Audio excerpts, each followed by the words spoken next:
Bismillahirrahmanirrahim. Assalamualaikum warahmatullahi wabarakatuh. Alhamdulillahirrabbilalamin. Wassalatu wassalamu ala sayyidil mursalin wa ala alihi wa sahbihi ajma'in. Amma ba'da. Selamat berjumpa kembali. Salam sejahtera untuk penonton sekalian. Hari ini saya akan membahas 3 macam perkara. Yang pertama tentang yang sudah mengambil ijazah mahabbah al-baidah atau pelet menggunakan telur. Semoga bermanfaat, jangan disalahgunakan dan jaga rahasia keilmuannya, karena yang diijazahkan itu jarang ada di buku-buku umum, kitab-kitab umum, sangat jarang. Kalau tentang cara pelet telurnya banyak, tapi cara menghidupkan ruh di dalam telur itu yang tidak ada. Jadi engkau menjaga rahasia ijazah ilmu tersebut adalah menjaga pedangmu, menjaga daripada senjata pusaka andalan pegangan seorang guru ataupun santri ataupun murid pelajar. Jadi dia adalah pegangan yang sangat dirahasiakan dan sebagai pedoman yang jarang dan sulit didapatkan. Seperti kalau orang belajar pencak silat, ilmu-ilmu silat yang dirahasiakan itu kan milik para guru dan diturunkan kepada orang yang berhak menerimanya. Dan menjaga kerahasiaannya adalah menjaga daripada kehancuran diri sendiri. Hari ini saya akan membahas tentang pelet telur dulu. Jadi saudara, saya sudah menjelaskan di dalamnya yang sudah mengambil ijazah bahwa pelet telur yang agung ini sangat langka, sangat sulit didapatkan. Dan gunakanlah telur-telur yang ruhnya masih baik seperti yang sudah saya jelaskan kepada penerima ijazah. Jadi jangan menggunakan telur yang tidak pasti. Yang berikut, gunakan dupa yang tepat seperti yang sudah saya jelaskan. Dan hati-hati juga belajar daripada terjemahan kitab. Ini saya kasih contoh di sini. Ini sebuah kitab saya beli. Saya punya yang gundulnya. Saya sebenarnya lebih suka yang kitab asli original daripada yang terjemahan. Ya, karena yang terjemahan biasa penerjemahnya juga salah. Maksudnya salah di sini bukan salah terjemah, tapi salah mengartikan tentang syarat-syaratnya, tentang dupanya. Kalau ilmu falak itu, ilmu falakiyah, perhitungan, banyak yang tahu ya, banyak kok yang pintar. Kemudian ilmu hari-hari tentang bintang-bintang banyak juga yang tahu. Bukan cuma saya seorang, sangat banyak sekali yang tahu tentang ilmu bintang tadi, hari-hari, jamnya, tentang asma'nya banyak yang tahu. Tapi tentang bukurnya itu banyak yang biasa salah paham. Ya, banyak salah paham tentang, dan juga tentang rahasia-rahasia ilmu kerohanian atau ilmu spiritual. Jadi ilmu spiritual di sini tidak hanya merujuk kepada orang Islam saja, karena ilmu perbintangan itu telah digunakan oleh berbagai macam negara dan suku, seperti Yunani kuno, orang Indian, orang India, orang Arab, termasuk Indonesia mempunyai hitung-hitungan. Dan seluruh agama yang masih memegang teguh keasliannya itu ada ilmu perbintangan. Jika ilmu perbintangan itu sudah hilang dari pengetahuan agama tersebut, berarti keasliannya itu tinggal sedikit. Wallahu a'lam. Itu yang saya tahu. Kalau ada yang salah bisa dibenahi lah, diperbaiki. Manusia tidak luput dari kesalahan. Kenapa saya bilang hati-hati dengan belajar kitab yang ini? Saya sudah tandai beberapa ilmu di sini ya. Sini tertulis bab mahabbah penarik. Tulislah asma ini pada hari Selasa pada selembar kertas sambil membuat buhur dari minyak wangi cair. Ini minyak wangi cair yang tertulis di sini. Nah, tapi kalau yang di versi aslinya, sebentar, saya tidak bawa kitabnya, tapi saya masih punya fotonya ini.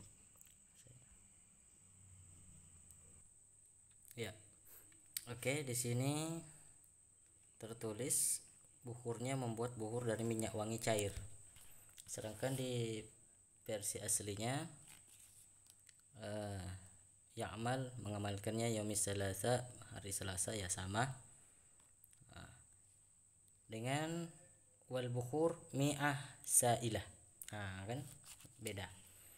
Kalau diartikan cairan cair sehingga terfikirkan bahwa ini adalah minyak, padahal sebenarnya mi'ah sa'ilah ini bukan minyak. Mi'ah sa'ilah itu air yang berwarna hitam yang diambil dari pada saripati pohon liquidambar. Nah, buah pohon liquidambar yang diproses selama sekitar 3 tahun, kemudian menghasilkan cairan warna hitam yang disebut mi'ah as-sa'ilah. Nah, itu jadi hati-hati belajar yang seperti ini, makanya penting mencari guru yang betul-betul memahami, mulai dari tentang dupa, bukhurnya dan lain-lain sebagainya. Kemudian ada juga tadi saya lihat, saya lupa tandai. Ini juga isi kitabnya kurang ya, karena di kitab asli ada yang menggunakan apa namanya, dimana amalannya itu menggunakan bukhur, tapi di sini malah tidak tertulis gitu loh, malah tidak tertulis. Nah, saya cari dulu. Mandal kalau tidak salah dia itu di mandal, bab mandal.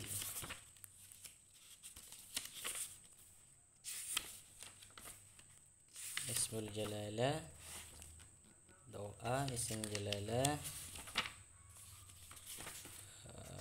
zikir riyadhah, talasim,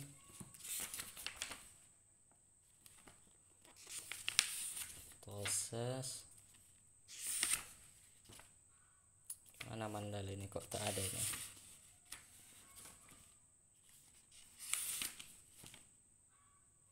Wah,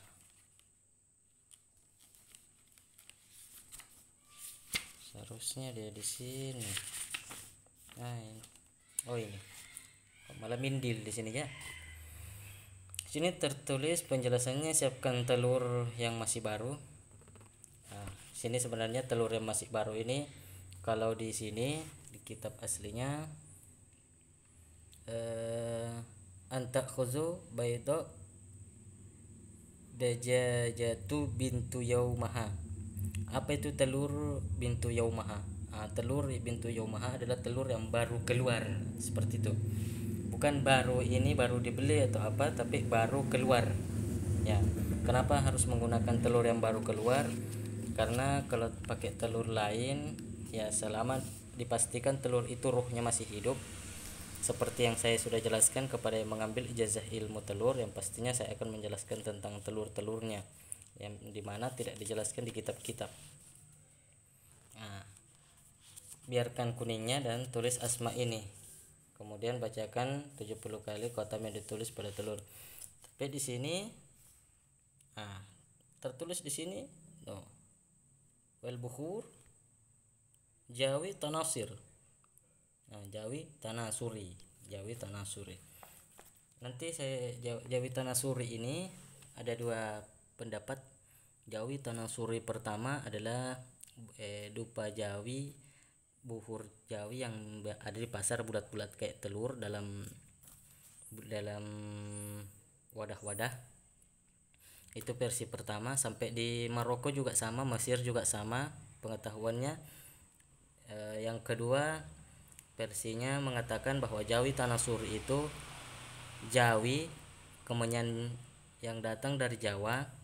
Tanasuri itu adalah kota Tanasir. Tanasuri itu Tapanuli. ya, Tapanuli. Eh,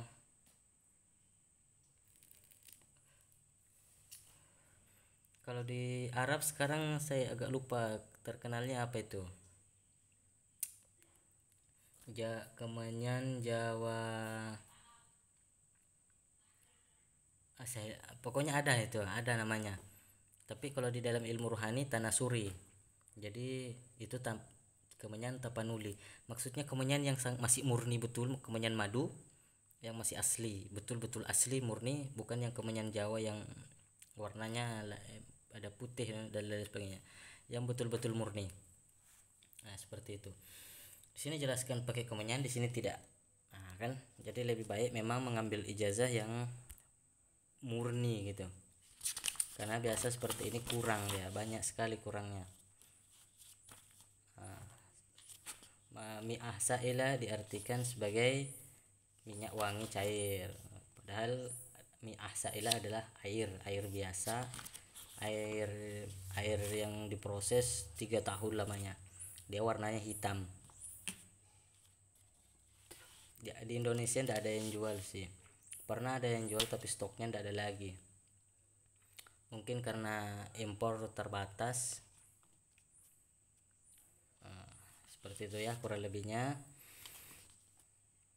Jadi memang mempelajari sesuatu harus berhati-hati.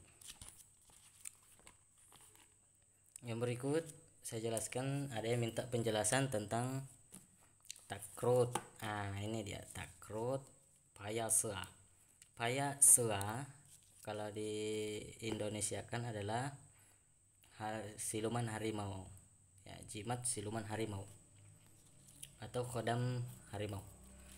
Jadi ini takrutnya, ini contoh, ini takrutnya. Ini saya sudah ikat tuh, ya kan?